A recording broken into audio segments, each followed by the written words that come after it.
आज के एपिसोड की शुरुआत बहुत ही भावुक माहौल से होती है। वसुधा का घर छोड़ने का फैसला देव के लिए किसी सदमे से कम नहीं होता। वसुधा के चेहरे पर दर्द साफ नजर आता है, लेकिन उसकी आंखों में एक अजीब सी मजबूती होती है। वह जानती है कि अगर वह एक बार पीछे मुड़कर देख लेगी तो शायद खुद को रोक नहीं पाएगी, इसलिए वह बिना कुछ कहे आगे बढ़ जाती है। देव उस पल को समझ ही नहीं पाता। उसे लगता है कि वसुधा बस गुस्से में है और थोड़ी देर बाद सब ठीक हो जाएगा। लेकिन जब दरवाजा बंद होता है तब देव को एहसास होता है कि यह कोई मामूली बात नहीं है। देव वहीं खड़ा रह जाता है, जैसे उसके पैरों के नीचे से जमीन खिसक गई हो। घर में फैली खामोशी उसे और भी ज्यादा डराने लगती है। हर कोना उसे वसुधा की याद दिलाता है। देव के दिमाग में बीते हुए दिन घूमने लगते हैं, जब वसुधा ने बार बार उसे समझाने की कोशिश की थी। उसने अपने दर्द को शब्दों में नहीं बल्कि अपने व्यवहार में दिखाया था, लेकिन देव हर बार या तो उसे नजरअंदाज करता रहा या फिर यह सोचता रहा कि सब अपने आप ठीक हो जाएगा। आज जब वसुधा सच में चली गई है तब देव को पहली बार यह महसूस होता है कि उसने कितना कुछ खो दिया है। यह सिर्फ एक रिश्ता नहीं टूटा, बल्कि उसका भरोसा, उसका सुकून और उसका अपना घर भी उससे दूर हो गया।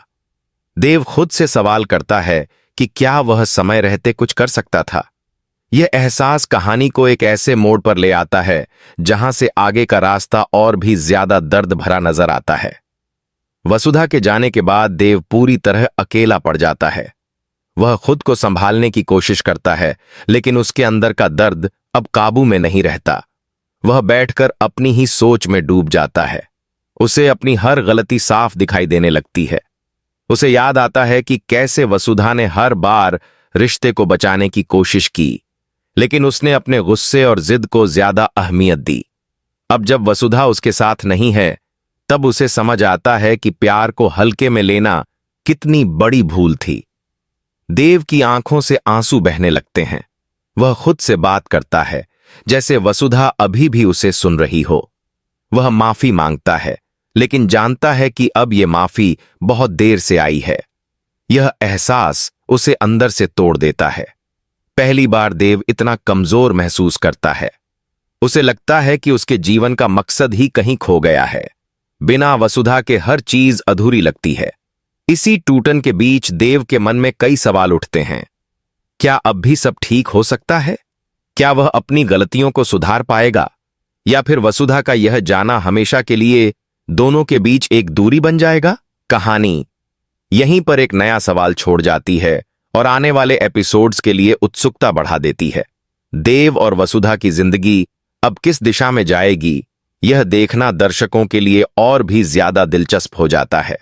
घर छोड़ने के बाद वसुधा का मन बहुत भारी होता है, लेकिन वह अपने फैसले पर कायम रहती है।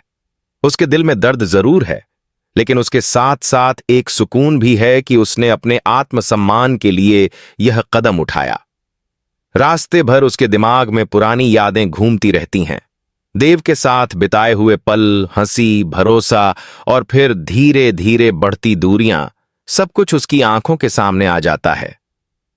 कई बार उसका दिल करता है कि वह वापस लौट जाए, लेकिन फिर उसे याद आता है कि उसने यह फैसला कितनी मजबूरी में लिया था। वसुधा समझ जाती है कि अगर वह आज कमजोर पड़ गई तो फिर कभी खुद के लिए खड़ी नहीं हो पाएगी।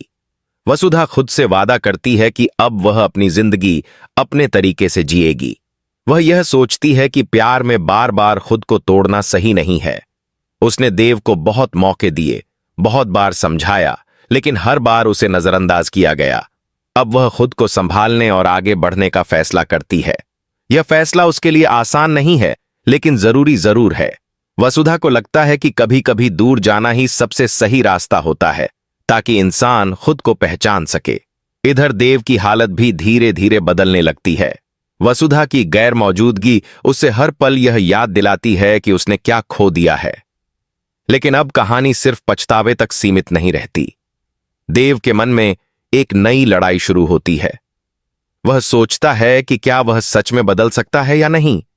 क्या उसका प्यार इतना मजबूत है कि वह अपने अहंकार और गलतियों को पीछे छोड़ सके। वहीं वसुधा की जिंदगी में भी नए रास्ते खुलने के संकेत मिलने लगते हैं। यह सेक्शन कहानी को एक नए मोड़ पर ले आता है। अब सवाल सिर्फ यह नहीं है कि देव और वसुधा साथ होंगे या नहीं, बल्कि यह भी है कि दोनों अपने अपने सफर में क्या सीखेंगे। क्या वसुधा अपनी नई शुरुआत में खुश रह पाएगी? क्या देव खुद को साबित कर पाएगा? आने वाले एपिसोड्स में यह साफ होगा कि यह जुदाई एक अंत है या फिर किसी नई शुरुआत की पहली सीढ़ी। कहानी अब और भी गहरी और भावनात्मक होती चली जाती है।